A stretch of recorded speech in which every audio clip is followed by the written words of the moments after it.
தமிழ்நாடு நெடுஞ்சாலைத்துறை சாலை பணியாளர் சங்கம் சார்பாக மதுரை கோப்புடூர் தாமரை தொட்டி அருகே உள்ள நெடுஞ்சாலைத்துறை கண்காணிப்பாளர் அலுவலகம் முன்பாக தண்டோரா முழக்க போராட்டம் நடைபெற்றது. நெடுஞ்சாலை ஆணையம் அமைக்கும் முடிவை தமிழக அரசு கைவிட வேண்டும். சாலை பணியாளர்களின் 41 மாத பணிநீக்க காலத்தை பணிக்காலமாக முறைப்படுத்தி ஆணை வழங்க வேண்டும். கிராமப்புற இளைஞர்களுக்கு நெடுஞ்சாலைத்துறையில் சாலை பணியாளர் வேலை வழங்கி அவர்களை வாழ வைக்க வேண்டும் உள்ளிட்ட பல்வேறு கோரிக்கைகளை வலியுறுத்தி நிர்வாகிகள் பேசினர். போராட்டத்திற்கு கோட்ட தலைவர்கள் மணிமாறன், மாரி, ராஜா, நந்தகோபால், பரமேஸ்வரன், நாகநாதன் ஆகியோர் தலைமை வகித்தனர். கோட்டச் செயலாளர்கள் மனோகரன், முத்தையா, பாலமுருகன், சீனிவாசன், முருகேசன், திருக்கண்ணன் ஆகியோர் கோரிக்கைகள் குறித்து விளக்கி பேசினார்கள்.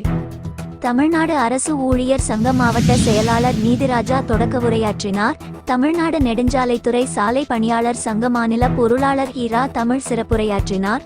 மேலும் அனைத்து தோழமை சங்க நிர்வாகிகள் வாழ்த்துரை வழங்கினர். மாநில துணைத் தலைவர் ராஜமாணிக்கம் நிறைவுரையாற்றினார். போராட்டத்தின் முடிவில் சங்கத்தின் மாவட்ட பொருளாளர் முருகன் நன்றி கூறினார்.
நெடுஞ்சாலை